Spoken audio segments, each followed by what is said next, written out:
ओम नमो भगवते वासुदेवाय नमः। हरे कृष्ण।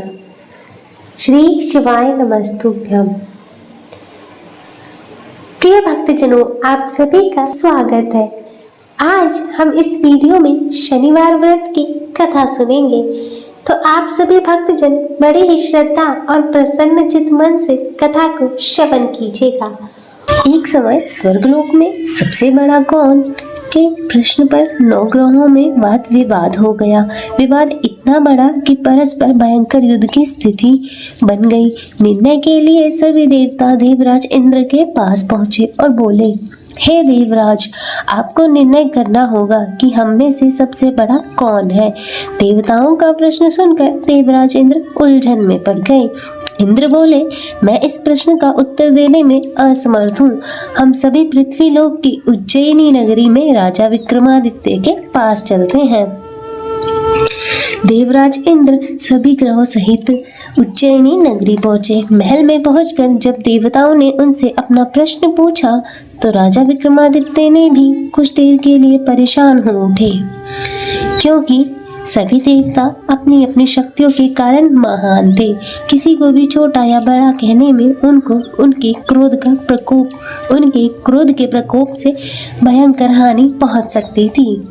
अचानक राजा विक्रमादित्य को एक उपाय सूझा और उन्होंने विभिन्न धातुओं स्वर्ण, रजत, कांसा, ताम्र, सीसा, रांगा, जस्ता, अभ्रक व लोहे के 9 आसन बनवाए। धातुओं के गुणों के अनुसार उन सभी आसन को एक दूसरे के पीछे रखवाकर उन्होंने देवताओं को अपने अपने सिंहासन पर बैठने को कहा। देवताओं के बैठने के बाद राजा विक्रमादित्य ने कहा, आपका निर्णय तो स्वयं हो गया। जो सबसे पहले सिंहासन पर विराजमान है वही सबसे बड़ा है। राजा विक्रमादित्य के निर्णय को सुनकर शनि देवता सबसे पीछे आसन पर बैठने के कारण अपने आप को छोटा जानकर क्रोधित होकर कहा, राजा विक्रमादित्य, तुमने मुझे सबसे पीछे बैठाकर मेरा अपमान किया है। तुम मेरी शक्तियों से परिचित नहीं हो। मैं तुम्हारा सर्वनाश कर दूंगा। शनि ने कहा, सूर्य एक राशि पर 1 महीने, चंद्रमा 2.25 दिन, मंगल 1.5 महीने, बुध और शुक्र 1 महीने, बृहस्पति 13 महीने रहते हैं। लेकिन मैं किसी राशि पर 7.5 वर्ष अर्थात 7.5 तक रहता हूँ। बड़े बड़े देवताओं को मैंने अपने प्रकोप से पीड़ित किया है। राम को 7.5 के कारण ही वन में जाकर रहना पड़ा और रावण को 7.5 के कारण ही युद्ध में मृत्यु का शिकार बनना पड़ा। राजा, अब तू भी मेरे प्रकोप से बच नहीं सकेगा। इसके बाद अन्य ग्रहों के देवता तो प्रसन्नता के साथ चले गए, परंतु शनिदेव बड़े क्रोध के साथ वहां से विदा हुए। राजा विक्रमादित्य पहले की तरह ही न्याय करते रहे। उनके राज्य में भी सभी स्त्री पुरुष आनंद से जीवन यापन कर रहे थे। कुछ दिन ऐसे ही बीत गए। उधर शनि देवता ने अपने अपमान को भूले नहीं थे। राजा विक्रमादित्य से बदला लेने के लिए शनिदेव ने एक दिन घोड़े के व्यापारी का रूप धारण किया और बहुत से घोड़ों के साथ उज्जैनी नगरी में जा पहुंचे। राजा विक्रमादित्य ने राज्य में किसी घोड़े के व्यापारी के आने का समाचार सुना तो अपने अश्वपाल को कुछ घोड़े खरीदने के लिए भेजा। घोड़े बहुत कीमती थे। अश्वपाल ने जब वापस लौटकर इस संबंध में बताया तो राजा विक्रमादित्य ने स्वयं आकर एक सुंदर व शक्तिशाली घोड़े को पसंद किया। घोड़े की चाल देखने के लिए राजा उस घोड़े पर सवार हो गए तो वह घोड़ा बिजली की गति से दौड़ पड़ा। तेजी से दौड़ता घोड़ा राजा को दूर एक जंगल में ले गया और फिर राजा को वहां गिराकर जंगल में कहीं गायब हो गया। राजा अपने नगर को लौटने के लिए जंगल में भटकने लगा, लेकिन उन्हें लौटने का कोई रास्ता नहीं मिला। राजा को भूख प्यास लग गई। अब बहुत घूमने के बाद उसे एक चरवाहा मिला। राजा ने उससे पानी मांगा। पानी पीकर राजा ने उस चरवाहे को अपनी अंगूठी दे दी। फिर उससे रास्ता पूछकर वह जंगल से निकलकर पास के नगर में पहुंचा। राजा ने एक सेठ की दुकान पर बैठकर बहुत देर तक आराम किया। उस सेठ ने राजा से बातचीत की तो राजा ने उसे बताया कि मैं उज्जैनी नगरी से आया हूँ। राजा के कुछ देर दुकान पर बैठने से सेठ जी की बहुत बिक्री हुई। सेठ जी ने राजा को बहुत भाग्यवान समझा और खुश होकर उसे अपने घर भोजन के लिए ले गए। सेठ के घर में सोने का एक हार खूंटी पर लटका हुआ था। राजा को उस कमरे में छोड़कर सेठ कुछ देर के लिए बाहर गया।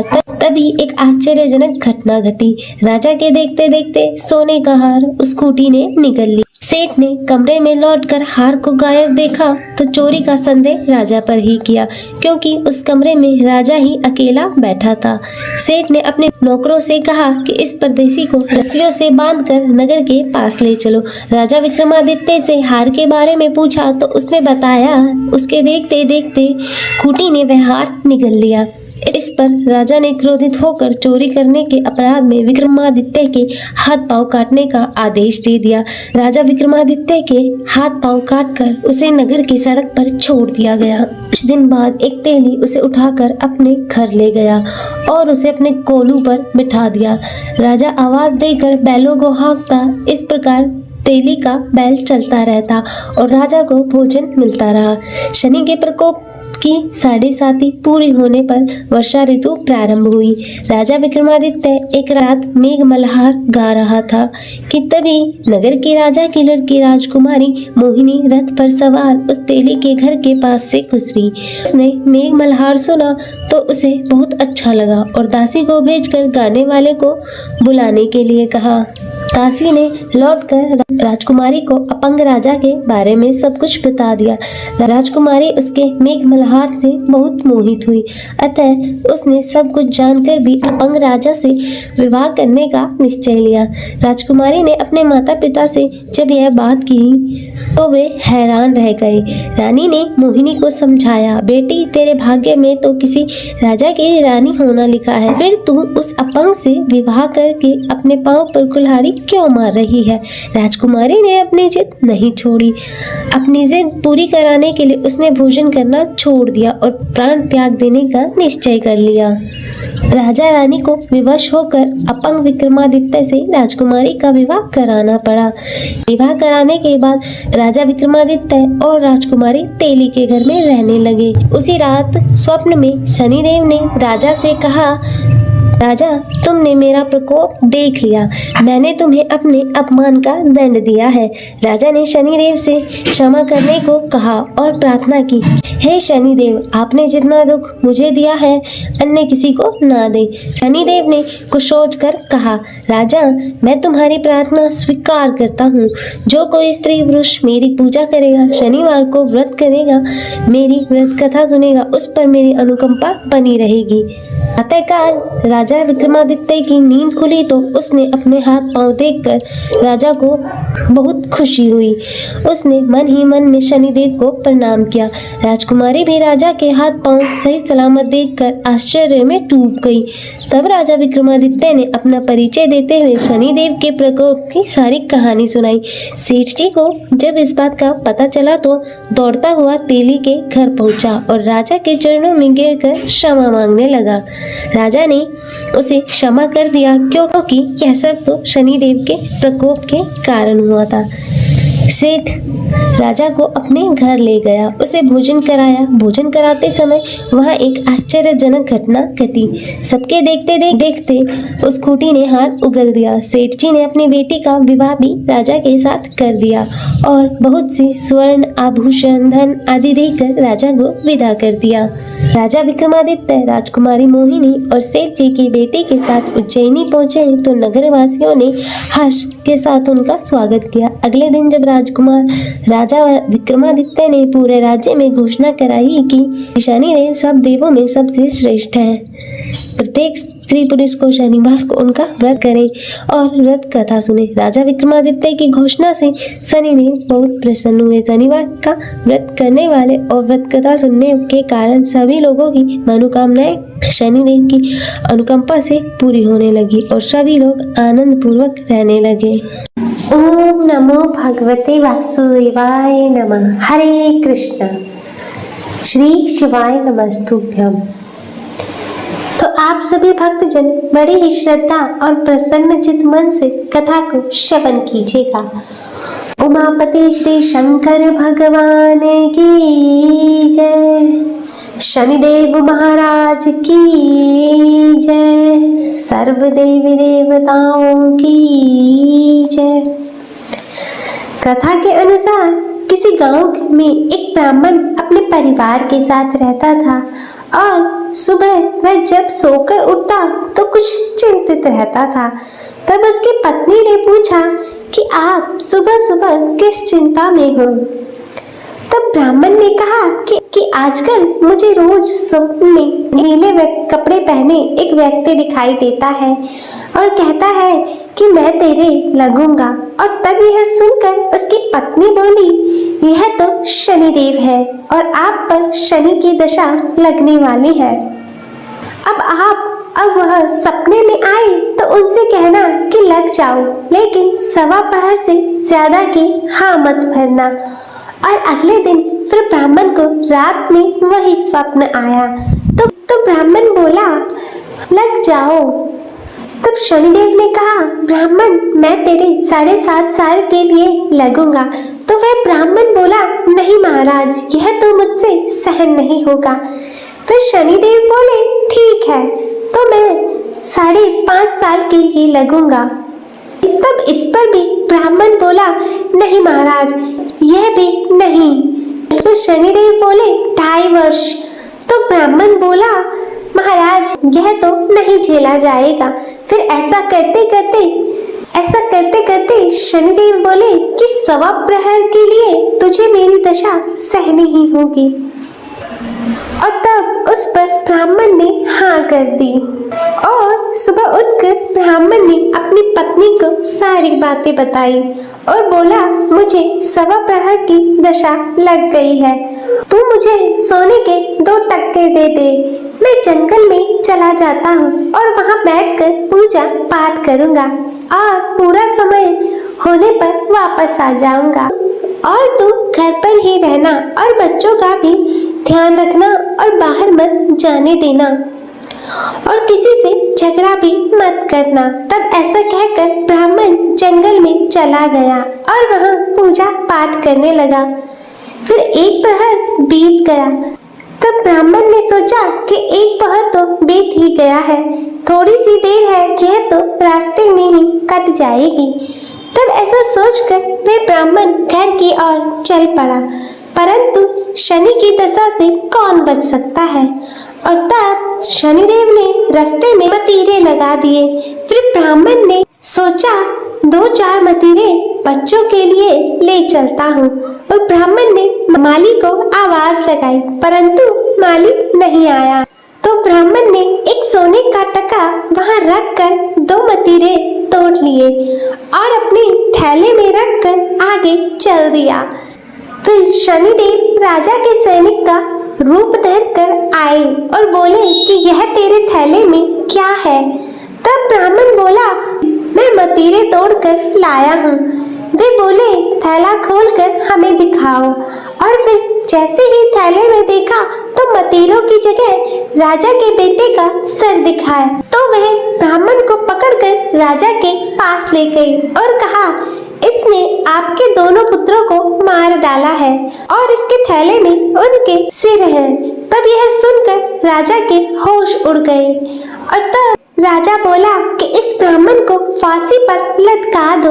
और जब ब्राह्मण को फांसी दी जाने लगी तो ब्राह्मण बोला, मैं अपना पूजा पाठ कर लूं, फिर मुझे फांसी पर लटका देना, यह मेरी आखिरी इच्छा है। तो राजा बोला, ठीक है। और ब्राह्मण की दशा का जो थोड़ा समय बचा था वह पूजा पाठ करने में पूरा हो गया। और तब उधर राजा के दोनों लड़के शिकार खेलकर वापस आ गए और उन्हें देखते ही राजा हैरान हो गया और उसने सोचा कि यह क्या मेरे बेटे तो जिंदा है। तब राजा ने ब्राह्मण की फांसी रुकवा दी और राजा बोला, तूने यह क्या किया। तो ब्राह्मण बोला, महाराज कोई जादू या टोना नहीं किया है, मुझ पर तो शनि की दशा लगी थी और उसी का परिणाम है यह जो भी सब हुआ। तब राजा ने पूछा, दशा लगने पर क्या उपाय करना चाहिए। तब ब्राह्मण बोला, यदि राजा के शनि की दशा लगे तो पति का दान करना चाहिए और किसी सेठ या साहूकार के लगे तो ताले घड़े का दान करना चाहिए और साधारण गृहस्थ को लगे तो काले कुत्ते को तेल से चुपड़ी रोटी खिला दे, पीपल में जल दे और कथा कहानी करे। इससे और फिर इसके प्रभाव से इसके बाद राजा ने ब्राह्मण को छोड़ दिया और जैसे ही ब्राह्मण घर पहुंचा तो उसकी पत्नी ने पूछा, पहले क्या लाए हो? तो ब्राह्मण बोला, मैं तीरे लाया हूँ बच्चों के लिए। तब पत्नी ने थैला खोलकर देखा तो मतीरों की जगह धन हो गया था। तो पत्नी ने पूछा, इतना धन कहाँ से लाए हो? आपको तो शनि की दशा लगी थी। तब ब्राह्मण बोला, जब दशा लगी तो मतीरे की जगह सिर करवा दिए, फांसी पर चढ़वाने की तैयारी हो गई और उतरी तो मतीरों की जगह धन कर दिया। हे शनि महाराज, जैसी हालत ब्राह्मण की शनि की दशा लगते हुए करी, वैसे किसी की मत करना, और जैसी दशा शनि उतरते समय करी, वैसी कृपा सब पर करना। सभी प्रेम से बोले श्री शनिदेव महाराज की जय। ओम भगभवाय विद्महे मृत्युरूपाय धीमहि तन्नो शनिः प्रचोदयात्। श्रवण करेंगे भगवान शनिदेव की आरती। तो आइए भक्तजनों शुरू करते हैं। जय जय श्री शनिदेव भक्तन हितकारी, जय जय श्री शनिदेव भक्तन हितकारी, सूर्यपुत्र प्रभु छाया महतारी, जय जय श्री शनिदेव भक्तन हितकारी, सूर्यपुत्र प्रभु छाया महतारी, जय जय श्री शनिदेव। श्याम अंग वक्र दृष्टि चतुर्भुजा धारी, श्याम अंग वक्र दृष्टि चतुर्भुजा धारी, नीलांबर धारनाथ गज की स्वारी, जय जय श्री शनिदेव भक्तन हितकारी, सूर्यपुत्र प्रभु छाया महतारी, किरीट मुकुट शीश रजत दीपत है लिलारी, मुक्तन की माला गले शोभित बलिहारी, जय जय श्री शनिदेव भक्तन हितकारी, सूर्यपुत्र प्रभु छाया महतारी, जय जय श्री शनिदेव। मोदक मिष्ठान पान चढ़त है सुपारी, लोहा तिल तेल उड़द महिषी अति प्यारी, जय जय श्री शनिदेव।